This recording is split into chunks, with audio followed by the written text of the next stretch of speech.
दोस्तों नमस्कार। VK knowledge electrical में आप सभी का स्वागत है। दोस्तों आज राजस्थान डेयरी के इलेक्ट्रिशियन का पेपर हुआ है और कैसा रहा पेपर हम उसका रिव्यू करने वाले हैं। देखेंगे कि किस तरह का पेपर आया और आजकल एग्ज़ाम का लेवल क्या रहता है, हमें ये भी देखने को मिलेगा। जितने भी क्वेश्चन हमें मिले हैं वो आपको हम सॉल्व करवाने का भी प्रयास करेंगे और मोटा मोटी हमें हिंट मिल जाएगी कि पेपर कैसा रहा। उससे थोड़ा सा कट ऑफ और मेरिट का आइडिया भी अपन को लग जाएगा, उस पर अलग से वीडियो आ जाएगी। इसके सभी क्वेश्चन लास्ट तक आप ज़रूर देखना। निवेदन रहेगा इस वीडियो को लाइक करना। आप हमारे चैनल पर नए हैं तो सब्सक्राइब करना। डिस्क्रिप्शन में लिंक दिया हुआ है, हमारा एंड्रॉयड ऐप डाउनलोड ज़रूर करें। अगर आपने अभी तक ऐप डाउनलोड नहीं किया तो हर मंडे को ऐप में फ्री टेस्ट होता है। चलिए दोस्तों सवाल पूछते। देखिए पहला सवाल पूछा गया कि व्हाट इज पिंसर या function of the pincer. Pincer का काम क्या है। देखो दोस्तों साधारण भाषा में बोलूँ तो पिंसर एक चिमटा टाइप का होता है, ठीक है ना। तो इसका काम होता है जैसे लकड़ी से कील निकालनी हो ना, पकड़ करके तब निकालते हैं।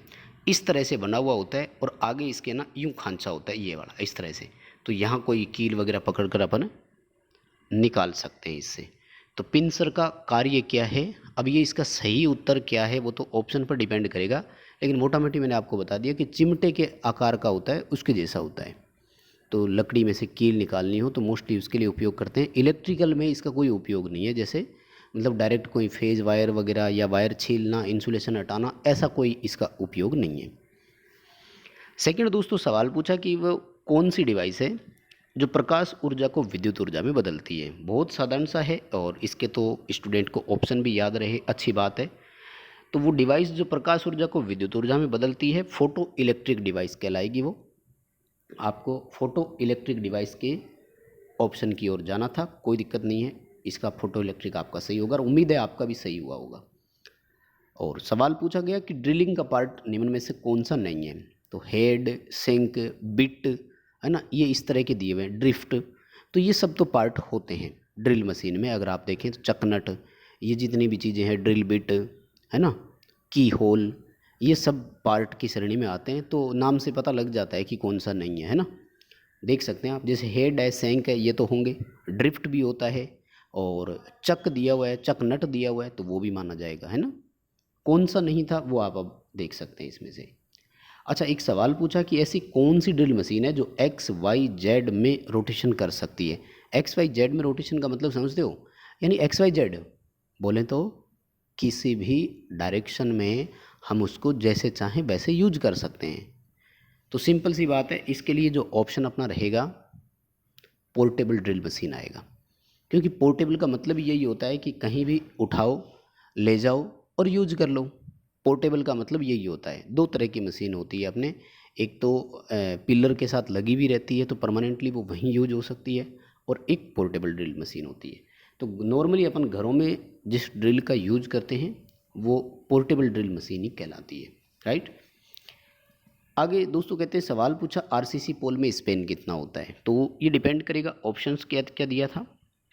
60 से 100 मीटर का स्पान सामान्यतः अपन रखते हैं। निमी की बुक में अपन को इसका मिल जाएगा, अगर सही नहीं मानेंगे तो ऑब्जेक्शन भी कर देंगे। लेकिन कुछ जगह दिया हुआ है 60 से 200 मीटर भी देते हैं वो, लेकिन नहीं, अपन ऑप्शन के हिसाब से अगर जाएं तो 60 से 100 मीटर वाले ऑप्शन की तरफ ही हमें जाना है और हमारा वो सही भी माना जाएगा। और आगे दोस्तों सवाल पूछा कि EHT वोल्टेज कितना होता है, एक्स्ट्रा हाई टेंशन वोल्टेज। अब आई थिंक ऑप्शन के हिसाब से देखें तो ये स्टूडेंट ने ऑप्शन दिया है 132 kV का, तो no doubt 132 kV and above जितना भी है EHT में ही आता है। 33 kV से ऊपर का जितना भी होता है, 33 kV से ऊपर का जितना भी है वो EHT यानी एक्स्ट्रा हाई टेंशन में ही आता है। हाई टेंशन या हाई वोल्टेज 33 kV तक माना जाता है अपने। उसके बाद जैसे चाहे 220 kV की लाइन हो या 400 kV की लाइन हो, 765 kV की लाइन हो, 110 किलोवोल्ट की लाइन हो, ये सब अपने EHT में ही आएंगे। और नेक्स्ट दोस्तों सवाल कहते हैं पूछा गया कि डीसी मशीन में इंटरपोल में टेम्परिंग शेप क्यों होती है। ये बहुत अच्छा सवाल है दोस्तों। टेम्परिंग शेप समझते हो क्या आप। टेम्परिंग शेप का मतलब होता है कि उसकी डिज़ाइन या आकृति इस तरह से होती है। अच्छा ये एक कंडीशंस के कारण होता है और बहुत अनिवार्य भी होता है। ये इसलिए बनाया जाता है ताकि इंटरपोल कभी भी संतृप्त ना हो, सेचुरेट ना हो। ध्यान रखें, फील्ड मेन फील्ड हमेशा संतृप्त हो जाते हैं फाइनली एक लिमिट के बाद। डीसी मशीनों में चाहे मोटर हो या जनरेटर हो, एक लिमिट के बाद फील्ड जो है वो सेचुरेट हो जाती है, संतृप्त हो जाती है। लेकिन इंटरपोल की इस तरह से डिज़ाइनिंग की जाती है कि वो कभी भी संतृप्त नहीं होने चाहिए, क्योंकि उनको आर्मेचर के अगेंस्ट एक मैग्नेटिक फील्ड बनाना है ताकि वो कम्यूटेशन को समाप्त कर सके। समझ रहे हैं? इंटरपोल कम्यूटेशन समाप्त करने के लिए लगाया जाता है, स्पार्किंग कम करने के लिए लगाया जाता है। तो इनका जो मैग्नेटिक फील्ड होता है वो आर्मेचर के अगेंस्ट वर्क करता है, आर्मेचर के सीरीज में कनेक्ट होते हैं, इंटरपोल आर्मेचर के सीरीज में जुड़ते हैं। इसलिए टेम्परिंग सेक का छोटा सा उत्तर क्या देना है, ताकि इंटरपोल फील्ड कभी संतृप्त ना हो। ठीक है, उम्मीद करूँगा ये तो अपना बहुत अच्छे से कवर हो गया होगा आपका ये सवाल। और कहते हैं कि विद्युतीय आग जो है वो किस श्रेणी में आएगी। दोस्तों ऑप्शन पर डिपेंड करेगा। कुछ जगह विद्युतीय श्रेणी को सी श्रेणी की आग में माना गया है, क्योंकि ये ऑस्ट्रेलिया में सी श्रेणी में माना जाता है। बट अपने यूएस वाली चलती है, तो यूएस में क्या है कि इसको वैसे ई श्रेणी में मानते हैं, कुछ जगह डी ऑप्शन भी लिखा हुआ है। ठीक है, अब राइट आंसर क्या होगा, तो जहाँ तक मेरा मानना है या तो सी ऑप्शन आपका सही होगा इसमें, या फिर ई ऑप्शन सही हो जाएगा, कोई दिक्कत नहीं है। ई ऑप्शन कैटेगरी की मानते हैं, क्योंकि डी जो है ना वो ज़्यादातर मेटल्स में लगी फायर को मानते हैं, धातुओं में जो आग लगती है ना उसको मानते हैं।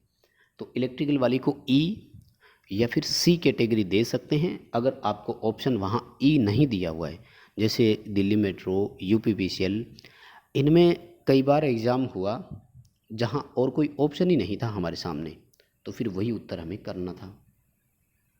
और आगे दोस्तों कहते हैं कि सवाल पूछा कि सेलों को सीरीज में क्यों जोड़ा जाता है। बहुत आसान सी बात है, सीरीज में इसलिए जोड़ेंगे ताकि हाई वोल्टेज मिल सके हमें, यानी जब हमें वोल्टेज इंक्रीज़ करने की रिक्वायरमेंट हो, ज़रूरत हो, तब हम सेलों को सीरीज में जोड़ देंगे।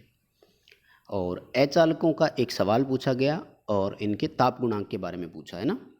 तो अचालकों में जो ताप गुणांक है वो बहुत साधारण सी बात है, एनटीसी होता है, ऑप्शन कहते हैं दिया हुआ था।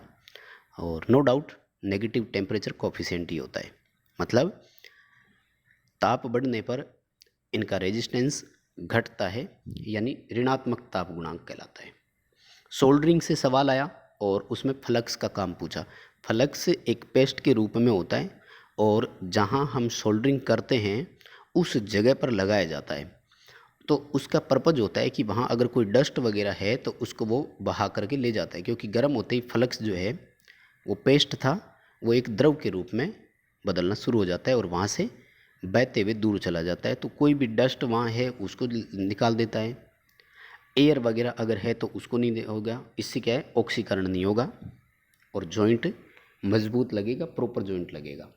फॉर्म फैक्टर का मान पूछा साइन वेव में, तो नो डाउट 1.11 ही होता है, 1.11 होता है। और 1 ओम से कम प्रतिरोध जो है वो नापने के लिए किसका काम उपयोग करेंगे, तो मेगर और व्हीट स्टोन ब्रिज की अपेक्षा केल्विन ब्रिज ही आएगा। नो डाउट आपका भी बिल्कुल सही हुआ होगा, उम्मीद करूंगा मैं। केल्विन ब्रिज निम्न प्रतिरोध नापने के काम आता है। और सिंक्रोनस मोटर का पावर फैक्टर क्या होगा जब अंडर एक्साइट हो, तो अंडर एक्साइट में सिंक्रोनस मोटर का लेगिंग पावर फैक्टर होता है और अल्टरनेटर होता तो लीडिंग हो जाता। 750 RPM है, 8 पोल है, फ्रीक्वेंसी निकालनी थी तो कैलकुलेट करने की ज़रूरत ही नहीं है, 50 हर्ट्ज ही आएगा। फिर भी निकालना चाहो तो PN/120 इसका फॉर्मूला है, फॉर्मूला अप्लाई करना, उत्तर आ जाएगा। और सवाल पूछा कि डिफरेंशियल मोटर है, अगर शंट फील्ड ओपन हो गई तो क्या होगा। देखो डिफरेंशियल हो या क्यूमुलेटिव हो, अगर शंट फील्ड ओपन हो गई ना तो मोटर एक सीरीज मोटर की भांति काम करने लग जाएगी। ठीक है, अगर स्पीड वगैरह के बारे में बात करें तो स्पीड अब थोड़ी सी कम हो जाएगी, है ना, क्योंकि पहले डिफरेंस के बराबर था, अब सीरीज का फ्लक्स आया है उसमें। ठीक है, और एक इसमें सवाल और था दोस्तों, ये है कि 10 ओम और 20 ओम के दो प्रतिरोध समांतर में लगे हुए हैं और 1 एम्पीयर इनमें धारा जा रही है, तो इस 20 ओम वाले में कितनी आएगी, तो कैलकुलेट कर लेना, 0.33 आएगी। सीधी सी बात है, 1 एम्पीयर करंट है उसको 2:1 में बांट दो, क्योंकि रेजिस्टेंस कितना है 1:2, तो करंट कितनी चलेगी 2:1 में। तो 1 एम्पीयर का तीसरा हिस्सा इधर आ रहा है, यानी 0.33 एम्पीयर आ रहा है। नो डाउट बहुत सिंपल सा है। और दोस्तों इतने क्वेश्चन मिले मुझे, और आप देख सकते हैं कुल मिलाकर पेपर का लेवल इजी था ये कह सकते हैं, तो मेरिट थोड़ी सी हायर रहने की संभावना है।